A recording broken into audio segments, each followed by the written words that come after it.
Hello, welcome everyone. It's great to see everyone trickling in.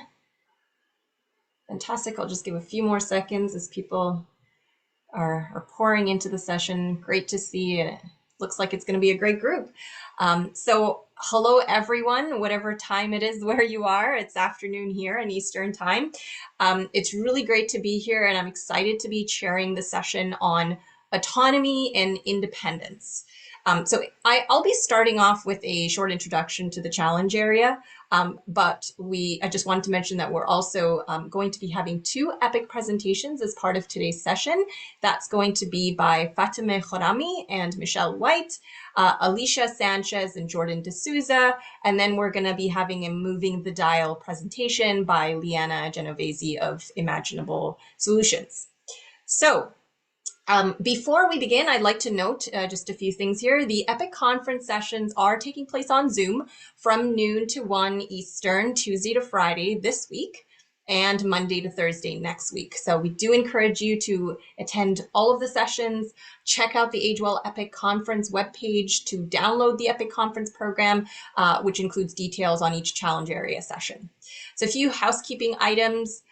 As I mentioned, we'll have two research presentations, then we'll do a 5-minute a Q&A following each presenter, as well as then the Moving the Dial presentation, and we'll do a general Q&A at the end.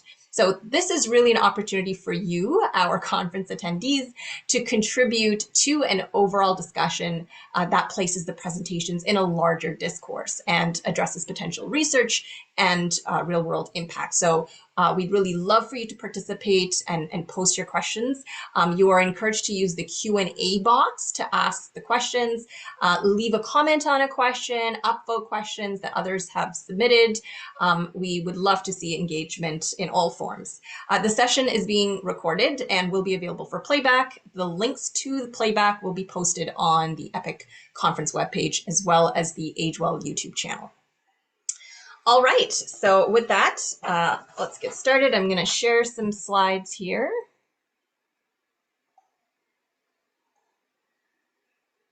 And here we go.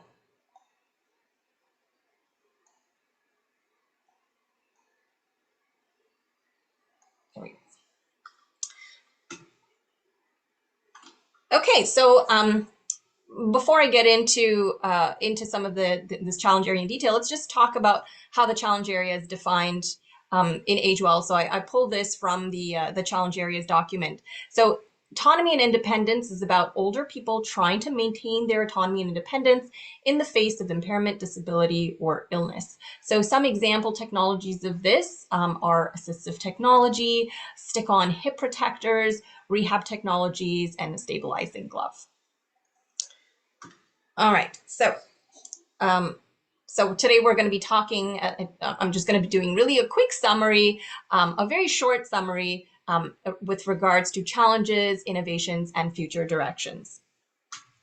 Just a couple of quick disclosures here, and just to introduce myself. So I'm currently an assistant professor at the University or Western Ontario, Western University in the Department of Electrical and Computer Engineering. I am also the CEO and founder of Braze Mobility, which is a company that develops sensors for wheelchairs to increase safe and independent mobility. So I'm really passionate about autonomy and independence. I've spent over 15 years in this area, and so I'm really excited to be chairing this session and to be really discussing a crucial topic. Which is autonomy and independence for older adults in Canada. As our population continues to age, it's really critical that we address the challenges faced by older adults in maintaining their autonomy and independence. So starting off, let's look at the landscape. So in Canada, and you've probably seen these graphs through the session. I'm sure they're fairly popular, but the numbers are really interesting to see, right? So we're experiencing a significant demographic shift with a growing proportion of our population age 65 and over. According to research statistics, seniors now make up almost 20% of the population. So with this demographic change comes various challenges for older adults, including declining health, mobility issues, social isolation, and financial constraints. So some of the the biggest needs or gaps in this area, and this is certainly not an exhaustive list, so these are just some of the needs that we see, is access to healthcare. So many older adults struggle with timely access to healthcare services, especially in rural or underserved areas. Affordable housing is a big one. There's a need for more affordable and accessible housing options that allow older adults to live independently. Social support, combating social isolation through community programs and technology is really, really critical for mental health and well-being. And then caregiver support, so providing adequate support and resources for caregivers who assist older adults is essential. So fortunately, there are various technologies, services, and policies that are in place to address some of these needs. I'm going to start off by just showing you some of the projects within AGE-WELL, and I'm not going to go into detail here, but just wanted to show you a list. So this is within the challenge area of autonomy and independence, led by Lily Liu. These have been some of the research projects that have been going on within AGE-WELL, and you can see they're really quite diverse in terms of the problems that they're trying to tackle within this challenge area. And then I also wanted to share, so this is a really, really great map that's been created for around age tech companies. And you see all of the different groupings here. And so I thought I'd highlight the Autonomy and Independence group, where we see a number of companies here. And in fact, a bunch of them are actually supported by AGE-WELL. So companies like Able Innovations, Pragmaclin, Imaginable, and Steadyware, for example. Now, the other thing that struck me as I was looking at this map was, they have the autonomy and independence category, but so many of the companies that are in some of these other categories still contribute to autonomy and independence. I think autonomy and independence is kind of, underlying in a lot of these different areas. So you even look at something like mobility and transportation. I mean, mobility is such a critical part of autonomy and independence. And the company that I run is in fact an AGE-WELL supported company as well. So it's really great to see the amount of support that AGE-WELL has given, by supporting research and companies in this area. And we're really doing some great stuff here. So technological innovations are playing an increasingly significant role in supporting autonomy and independence. There's technologies like smart home devices, wearable health monitors, telemedicine services, assistive robotics are all just a few examples of the kinds of technologies that can enhance the lives of older adults. And the hope is that these innovations can help older adults live independently for longer, manage their health more effectively, and stay connected with their communities. So now looking at some of the services that are currently being provided. So I've tried to list a bunch of different programs here across the country. So we see some of the services that are available in Ontario, British Columbia, Alberta, Nova Scotia. So a lot of home care assistance programs. So really a lot of government initiatives and policies in place that are aimed at supporting older adults in maintaining their autonomy and independence. Federal and provincial programs offer a range of programs and services, and this includes healthcare support, home care assistance, financial aid programs. These initiatives play a critical role in ensuring that older adults have access to the support they need in order to age with dignity and independence. However, there's always room for improvement, and an ongoing evaluation and adjustment of these policies are really essential to meet the evolving needs of our aging population. So again, I've listed some of the programs here with old age security and guaranteed income supplement, some of the financial aid programs. So research trends then, and some of the future directions in this space include smart home technology. So innovations in smart home devices that help older adults manage daily tasks and monitor their health. Development of assistive robotics that can help with physical tasks and provide companionship. Expansion of telehealth services to provide remote medical consultations and care. Utilizing AI to predict health issues and personalize care plans for older adults. And then research on effective community programs that reduce isolation and improve quality of life. So in conclusion, the issue of autonomy and independence for older adults in Canada is really multifaceted. But there are reasons for optimism. With the support that we see of government initiatives, technological advancements, and ongoing research, we have the tools and resources to address the challenges faced by older adults and improve their quality of life. However, it is going to require ongoing collaboration and innovation from all stakeholders to ensure that older adults can age with dignity and independence. So this is really a call for everyone here, and that's why this is so exciting to be part of such a huge and diverse network.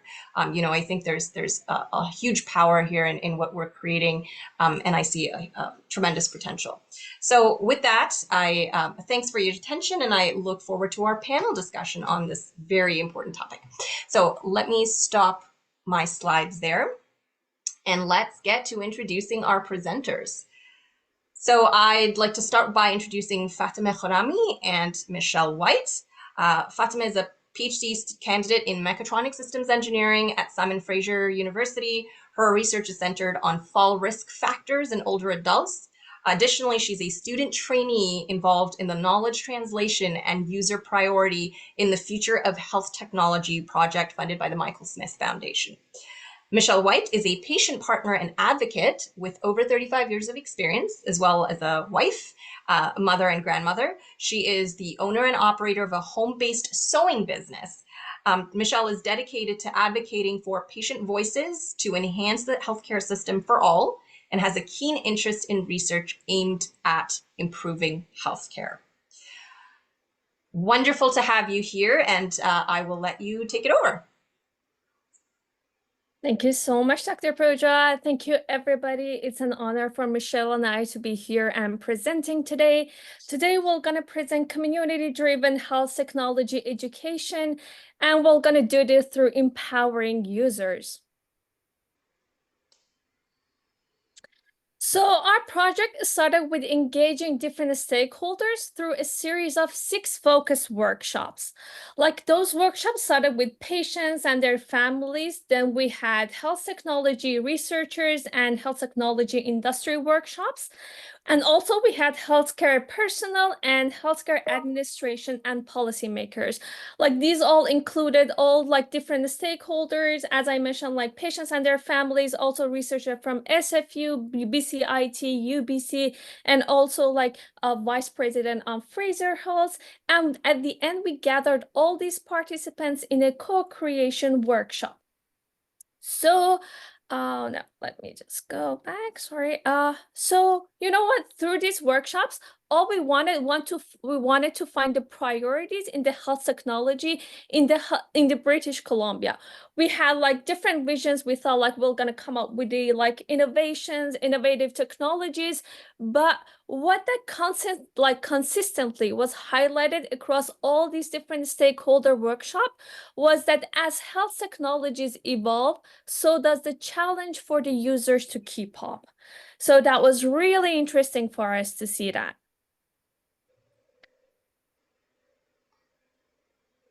So then we had the barriers to technology adoption, and my co-presenter Michelle gonna go on from that.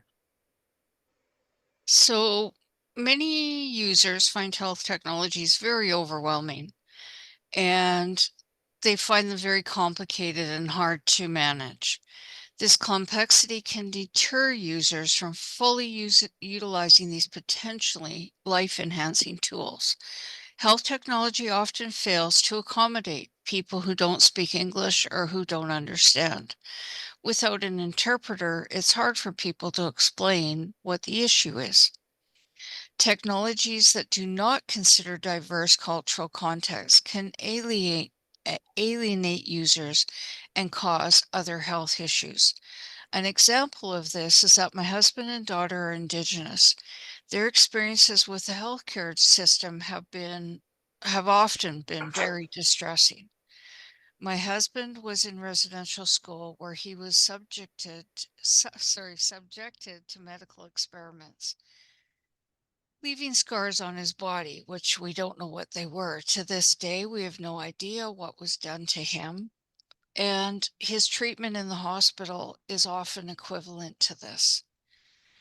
Many Indigenous people face similar struggles, feeling marginalized, mistreated in medical environments. Our daughter had a time in the hospital where she was treated so badly, she actually left with developing PTSD, post-traumatic stress disorder. It is crucial for health technologies to be designed with empathy, with cultural awareness and accessibility in mind to ensure they serve everyone efficiently and respectfully. Thank you, Michelle. So for looking at the existing solutions for those barriers, for example, Samsung has developed a simple mode on many of its smartphones, which features larger icons and text, for example, simplified menus and clear, easy to access essential functions. This mode can be used for older, with older adults or others who may be overwhelmed by standard smartphones interfaces. There's also a patient portal software that simplifies patient interaction with health data by providing a streamlined user interface, which is called My Chart by EPIC system. With this system, patient can view test results, schedule appointments, and communicate with healthcare providers. As well, there's a visual and tactile feedback technology. These devices, for example, vibrate or use light to indicate correct operation and can help overcome the barrier of complex digital displays. Then for the language barriers, many health applications, they can integrate Google Translate API to offer real-time translation of health information. For example, hospitals and clinics some of them are using video remote interpreting services to aid communication between healthcare providers and patients who speak different languages. This can be really useful in emergency or those unplanned medical situations. In those situations, they can provide immediate access to interpreting using just a simple video call. Also, some healthcare facilities employ cultural mediators who not only speak multiple languages, but it's really important that they understand cultural nuances. Hospitals and health organizations often produce educational materials in multiple languages. It is really useful. This can be some brochures, it can be flyers or digital content that it can explain medical procedures, treatment plans, and health management strategies that it can reflect the community's diversity. For example, here at Simon Fraser University Image Tech Lab, they've taken a significant step to make an MRI imaging even more accessible by providing the instruction of the MRI steps into with 150 different languages. And they've got the feedback from patients that it's been really helpful with reducing the stress of the ones who go through the process. And cultural customization in telehealth platforms, for example, Anvil. They offer services in culturally sensitive settings. They help providers to match with individuals based on their desire for cultural understanding. We also have ethnicity-specific health app like Hood that is designed to connect patients of color with healthcare professionals who understand their cultural and medical needs. We also have EthnoMed, which is an online resource centered around cultural beliefs, medical issues, and other related information pertinent to the healthcare of recent immigrants to the US. Why they need this? Because many of those, they might feel they're not being well served by conventional health resources due to cultural differences. So while these solutions aim to address cultural sensitivity, they might not fully resolve the issue. With these solutions, there's a risk of such targeted approaches could isolate minorities, rather than integrate them into the broader healthcare system. True solution must go beyond cultural customization. What we need is to ensure that all health technologies and services are inclusive and equitable. For the other barriers, I'll go back to Michelle. So there are so many barriers to technology adoption, educational gaps, accessibility issues, economic constraints. it's so intense and so broad, it's incredible. The lack of targeted education on how to use the technology means that even the best devices that people come up with can go unused. Physical and digital accessibility remains a significant hurdle, with technologies often not designed for everybody, especially those with disabilities.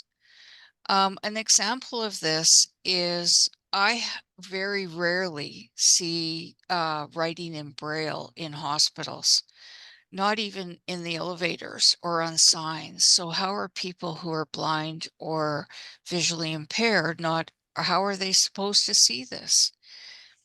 The cost of health technologies can be very prohibitive, which we all know, preventing the most vulnerable people from accessing vital tools. Seniors are it's such a huge thing for seniors to get medication, or they can't afford their medication, and things that are needed to help improve their health. And, those with low income or who are older often get left out of the healthcare uh, technologies and ways to help them. So there's also existed solutions. Some of the examples of those are Cognito, who uses role-play simulations with virtual human to educate on health issues tailored for older users to make complex topics accessible. We also have Babbel for Health, which uses language learning techniques to educate on health topics. It can help older adults to understand medical terminology and navigate health system. There's also Oscar Senior, which transforms smartphones and tablets into senior-friendly devices with video calling, medication reminders, and remote management. Orcam My Eye is an AI-powered device for the visually impaired that attaches to the eyeglasses to read text aloud and recognize faces, products, and money notes. We also have IntelliGaze, which is an eye tracking technology for controlling devices with eye movement. And for the economic constraint, which might be different solutions for it, we also have eHealth Medicare, which is an online platform helping older adults or anybody else to navigate and compare Medicare options for better costs. But what we want to do with these examples, what we want to do with this, recognizing these barriers and looking for existing solutions for it. As we look for the future, our plan is to enhance the co-op program that we have in the Simon Fraser University by equipping trainees with crucial skills and innovation checklists annually. Just in a side note, a co-op is a work placement program where students gain practical experience in their field before graduating, which is an sorry to cut you off. We just have, if you can wrap up in a few seconds, we just want to leave time for Q&A. Absolutely. So all we want to do is to go through the checklist, and we went through this model using the Stanford biomodel. And the checklist is you have the end user training checklist for health technology innovation by going through all the barriers and simplifying interfaces, having multi-language support and real-time translation, and have cultural sensitivity training, and also as you know, come up with cost-effective solutions. And thank you so much for listening to us. You can message me and Michel, and also the research lead here, Dr. Carol Nespari. And yeah, thank you so much. I tried to wrap it up as quick as I can. Yep. Okay, thank you. So we have about a minute for questions. I'm just going to read one that it looks like it's from Shane. So I agree, an integrated solution that is accessible and equitable on all levels for all cultural norms is essential.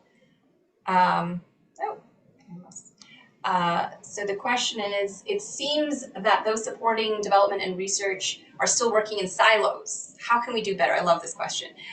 It seems that universities, associations, advocates, funders may be best placed to do this. I'd love your thoughts. I'm sorry, could you please repeat that? I was cut off. Yeah, sorry. So it seems that an integrated solution that is accessible and equitable on all levels for all cultural norms is essential. But the thought is that a lot of the folks developing research and development are working in silos. So how can we do that better?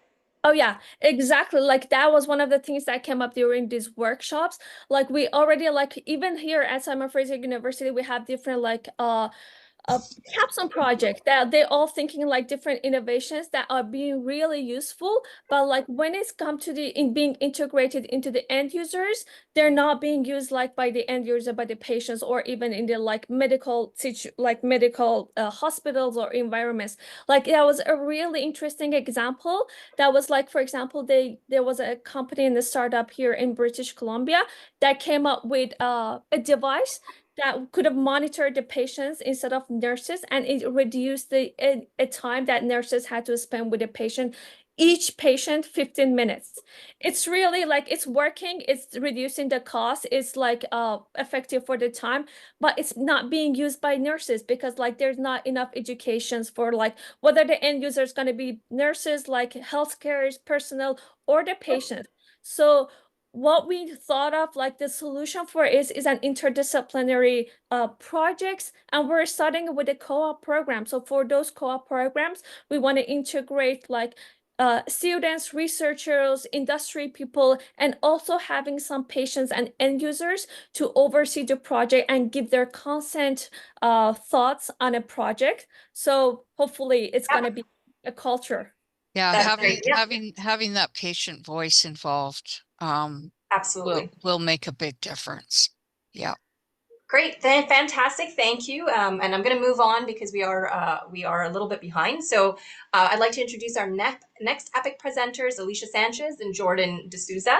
Alyssia is a second-year MASc student in biomedical engineering, supervised by Dr. Alex Mielides at the University of Toronto's Intelligent Assistive Technology and Systems Lab. She's an AGE-WELL HQP, a 2023-24 VHA Graduate Research Fellow, and a KITE trainee. Alyssia is currently exploring the development of cognitive support technologies for individuals living with dementia and their caregivers.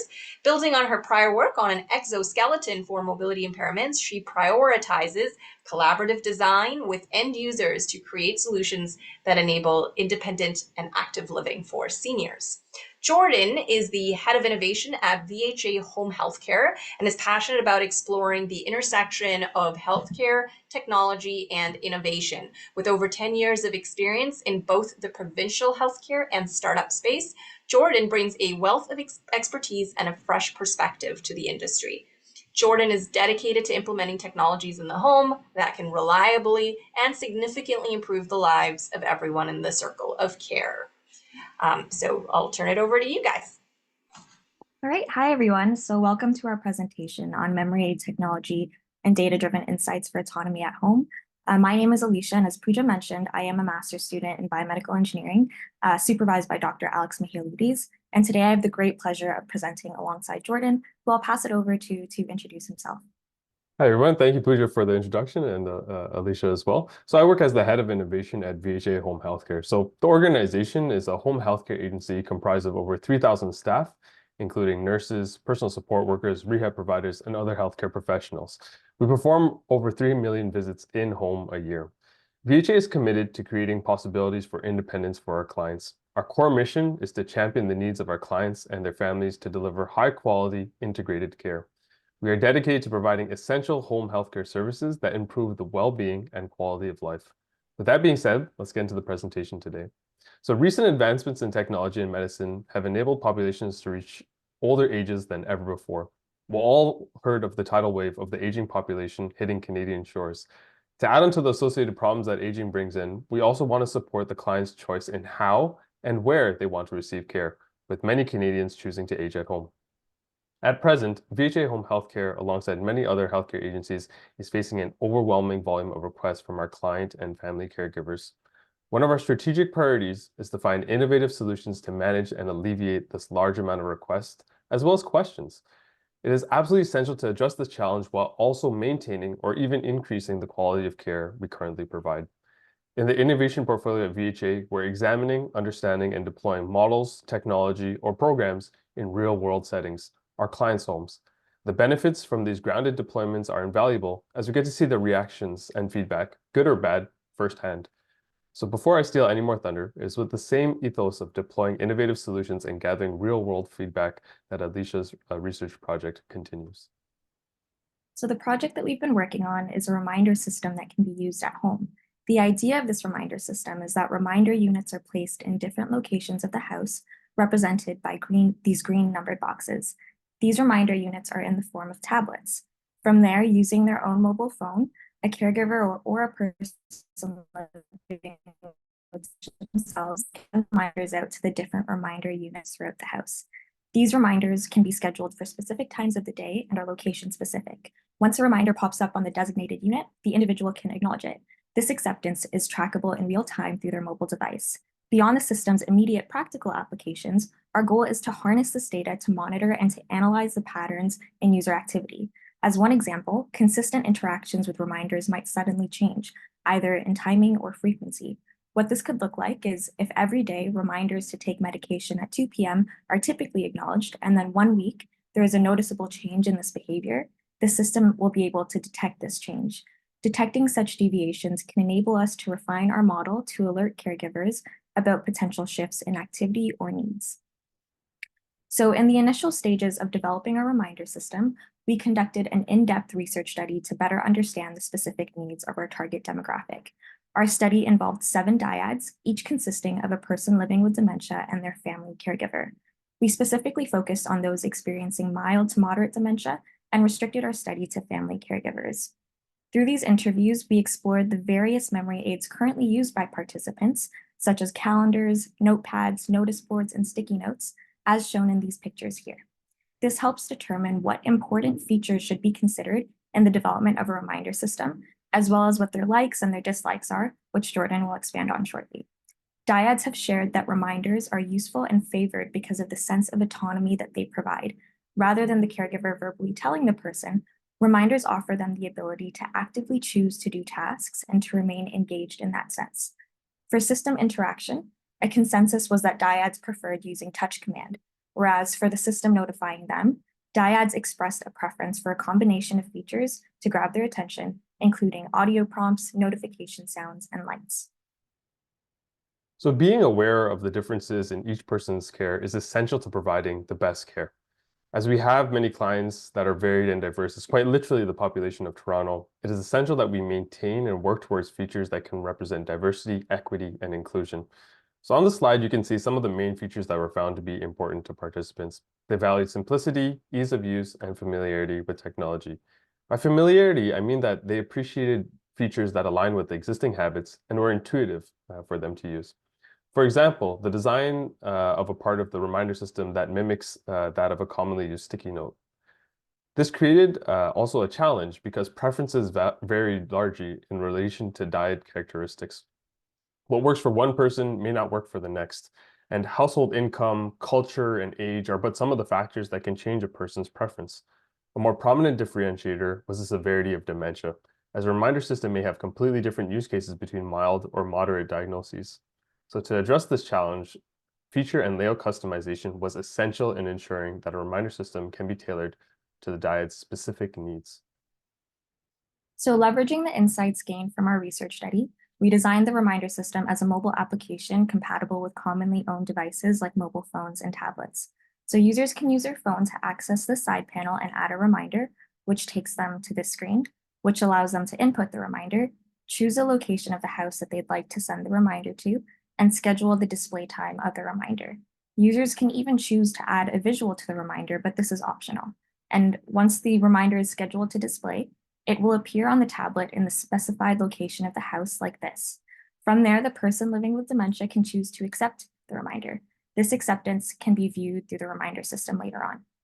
And so we've also included and explored other features in the app which dyads thought would be helpful, such as a calendar view, reminder statistics to display what reminders have been acknowledged, connection to Google Calendar and Google Home products, and a help or call feature on the reminder units to quickly contact caregivers.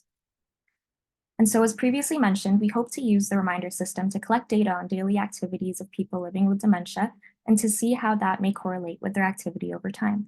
So to the best of our knowledge, there are currently no data sets on reminder usage and acceptance publicly available, and we believe this to be a novel and promising behavioral indicator in dementia care. Outside of the reminder system's primary use case of providing reminders, we hope to be able to collect data on the types of reminders that are useful and important to people living with dementia and their family caregivers, and also to develop methods to use this data to provide better care. So for example, by analyzing interactions with reminders, we can refine care schedules to better suit individual activity and rest patterns, and to detect changes in user activity, enhancing daily management for people living with dementia. Additionally, tracking which areas of the home are most used at what time of the day could allow our system to optimize and to automate reminders, improving the efficiency and effectiveness of care while supporting the autonomy and comfort of users. And although it's in its early stages, our goal is to eventually leverage the data continuously to evolve more tailored and responsive care strategies. This proactive approach ensures that care adjustments are well-informed and timely, helping maintain the best possible support. And so at this stage, we're currently performing usability testing in the homes of dyads by leaving the reminder system with them for a period of 2 to 3 weeks. So we collect 2 types of data. The first is a daily schedule outline that is pre-filled out by participants to give us an idea of a baseline, and the data collected from the app during usability testing. And so far, participants believe that the idea of a reminder system holds promise for enhancing their daily routine.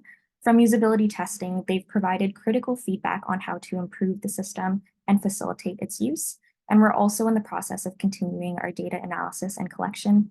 And lastly, different participants had very specific feature suggestions that may not be preferred by other participants, which further emphasizes the need for customizable and adaptable solutions.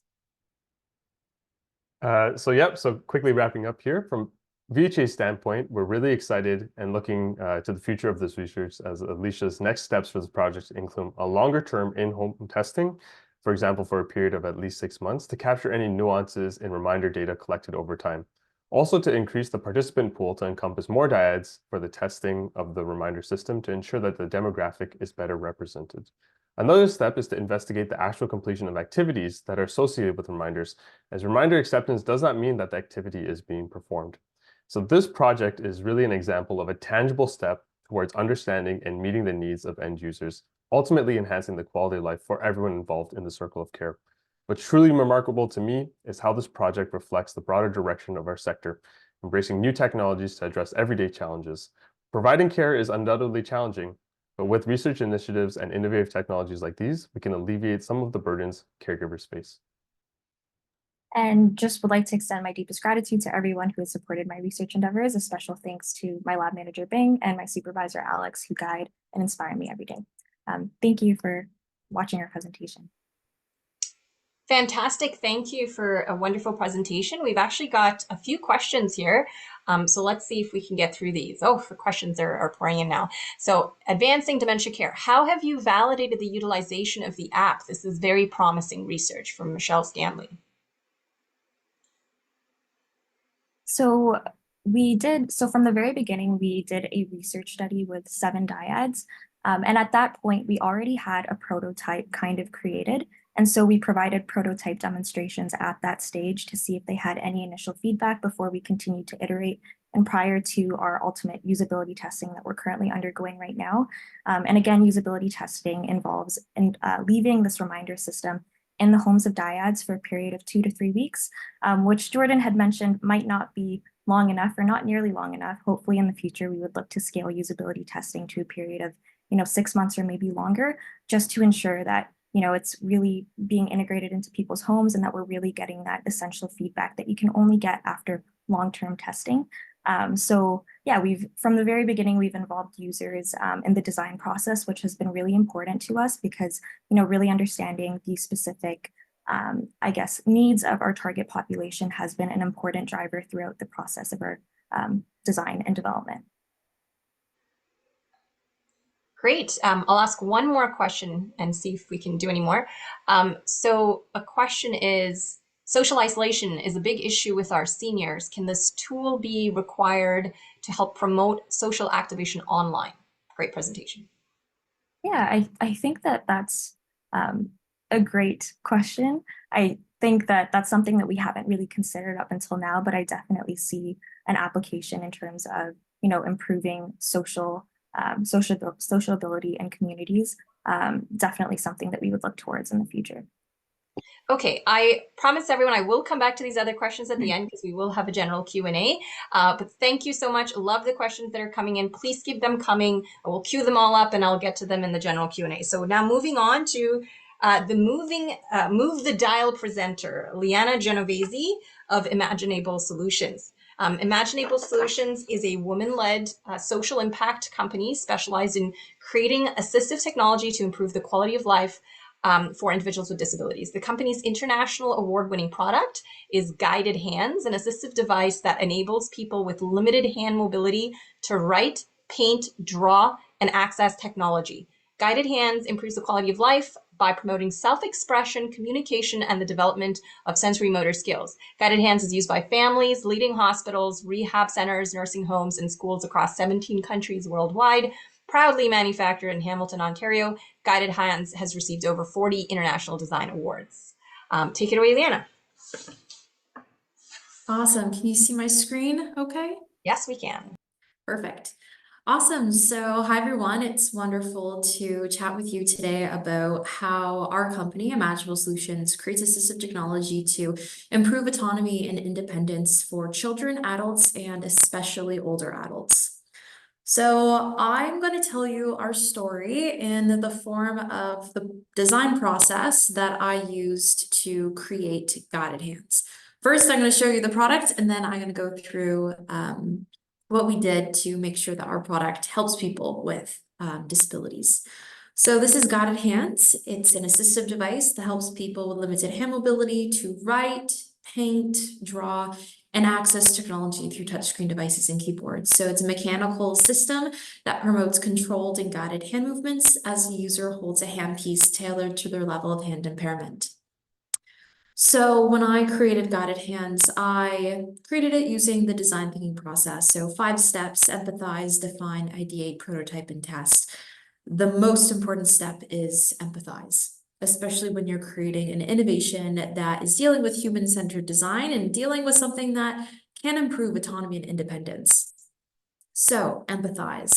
During my first year studying biomedical engineering at McMaster University, I met a woman with dystonia. She loved painting, but as her condition progressed, she wasn't able to hold onto a paintbrush anymore because of the limited mobility and spasticity that she had in her hands. So I wanted to give Alyssia back her passion for painting. And so that was my ability to empathize with her and realize, wow, imagine not being able to do something that you love to do. So the second step was to define. So this is a video of Elijah. He's a 10-year-old boy with cerebral palsy. And in this video, I asked him to write his name, but he struggles to write the first letter of his name because he has limited hand mobility. So understanding that it's this limited hand mobility that clearly not only affects an adult like Alyssia, but can also affect a child. Similar to Alyssia, Elijah experiences emotional consequences, loss of self-expression, independence. This actually slows his start to learning in school, and this results in a slower cognitive development. Then I realized, again, defining the problem, that there are so many people out there of all ages who have a medical condition or injury that affects their hand mobility. So early onset Parkinson's, essential tremor, traumatic brain injuries like spinal cord injuries and strokes.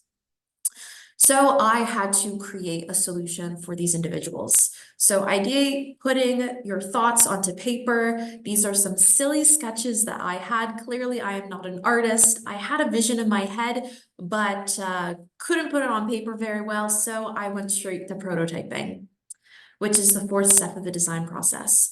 So my first prototype was made out of pipe cleaner straws and a sponge. My second prototype was chopsticks and a clothes hanger.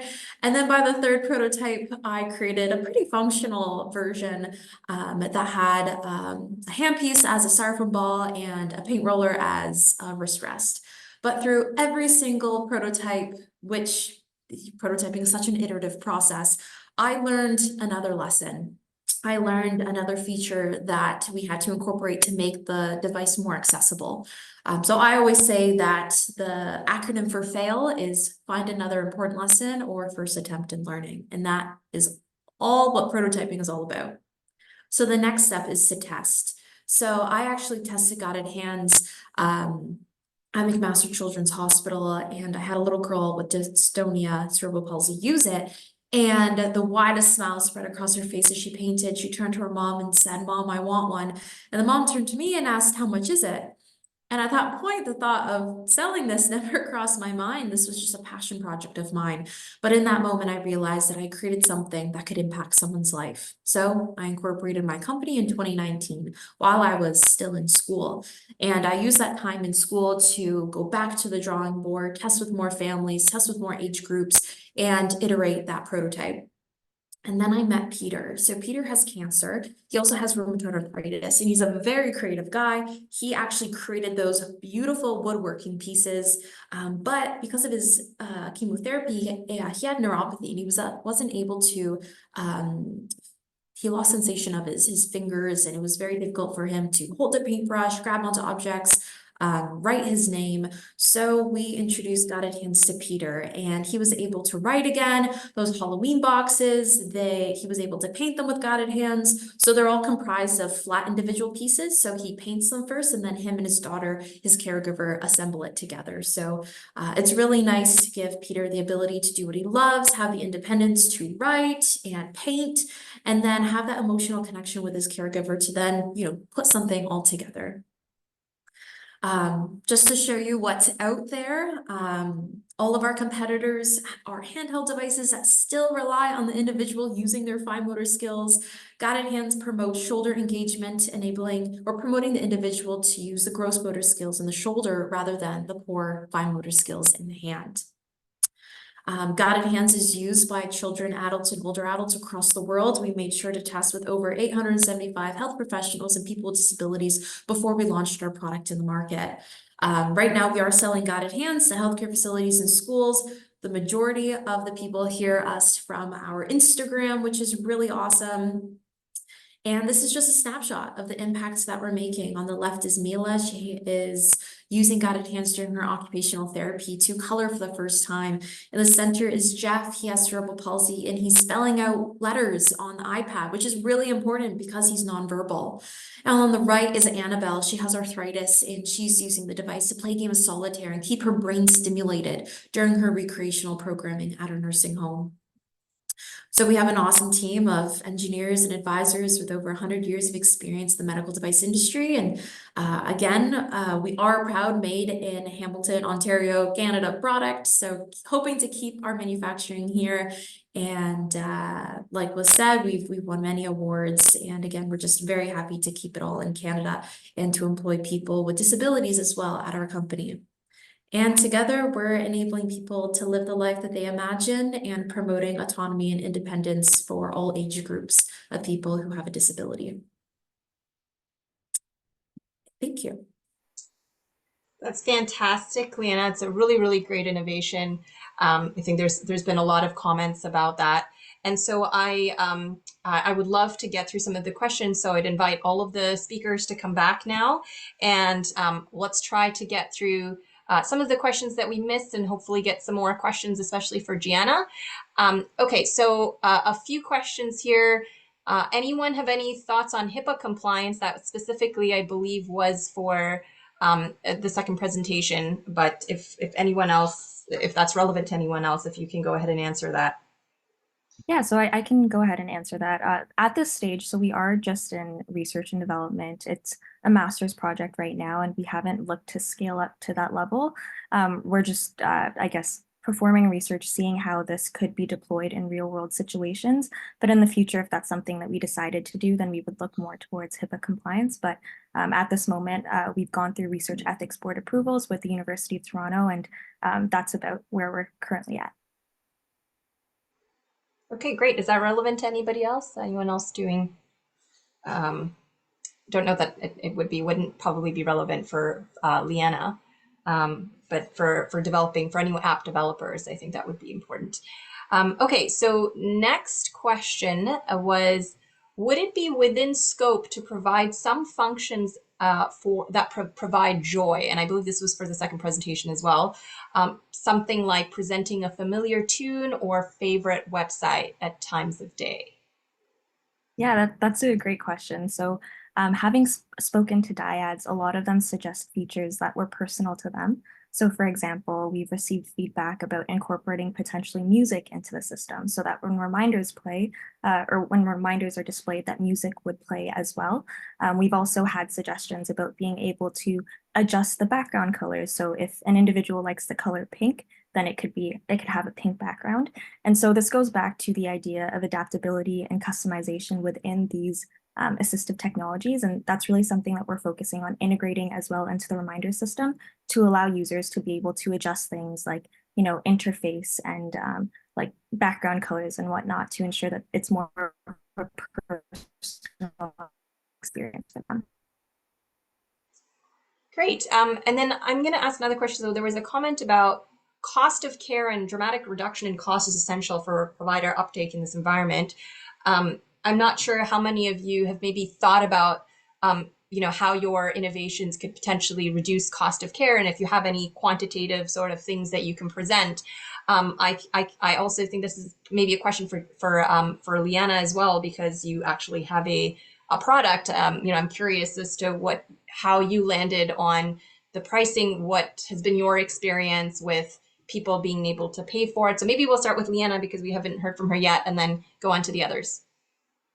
Yeah, for sure. So pricing has always been a challenge. For me, it's hard. You're selling something to the disability community. It's heartbreaking that I can't give it for free.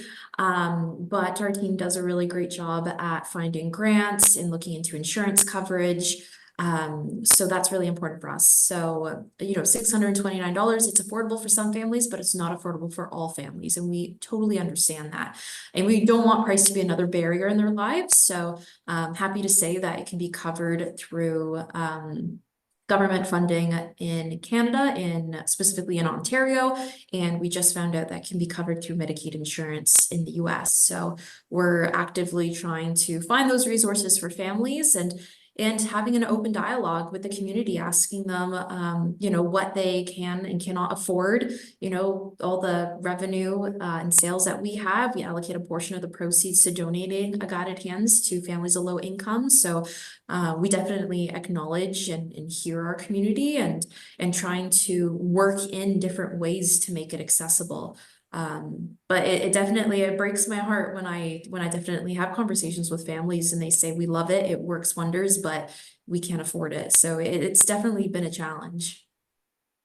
Yeah, and I can certainly relate to that as someone who's built a company, also producing a physical device, and funding is always a challenge. Interestingly, maybe I don't know if you've had the same experience, maybe you've had the opposite experience. I actually found the funding to be less of a challenge in the US than in Canada. Can I ask what your experience has been? Yeah, I think the US, there's a lot of resources out there, a lot of people actively looking and sharing.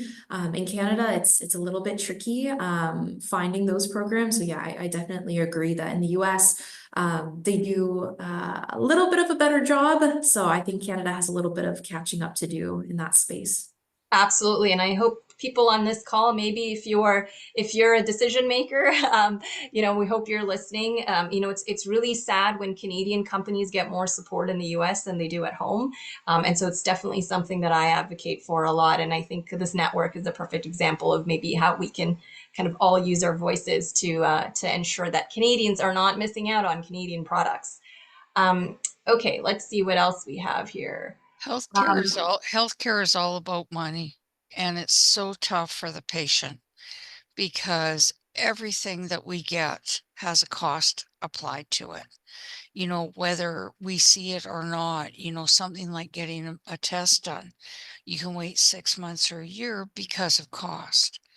And, it's really tough for the patient because of everything having the cost applied to it.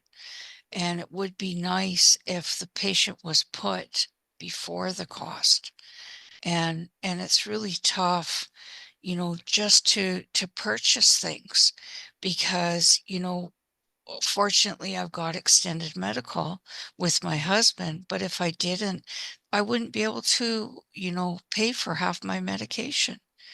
And that's really tough, and it's very sad because I know my mom, she has a terrible time paying for medication, or other things, and it's very tough. I've seen so many people go without because they can't afford it. Yeah, great points, Michelle. And I think this is actually something I had a conversation with someone about in the industry, saying we talk a lot about the costs of innovation and it being so expensive, but we don't talk about the cost of not having the innovation, right? Yeah. What is it actually costing people to not have that innovation? There was a very powerful story I heard about someone whose father, just happened to, not realize he was close to a wall, and his wheelchair ended up hitting a wall. He ended up injuring his foot, which then ended up in a deep wound, which ended up then in him ultimately going into long-term care. So it was just this cascade of events.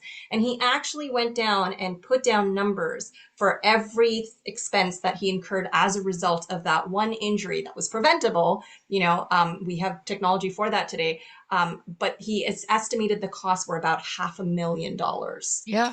Right. So we really don't think enough about and I think maybe that's something for all of us to think about, is as we're thinking about, what is this technology and innovation going to cost, is really what are the health economics right now? What is the cost of us not innovating? What is it costing the health? What's it costing the government? What's it costing healthcare? These are all really really important things to consider. Yeah. Pooja, can I just jump in quickly? Yeah, absolutely. That's one of the things that we really wanted to incorporate into our design process.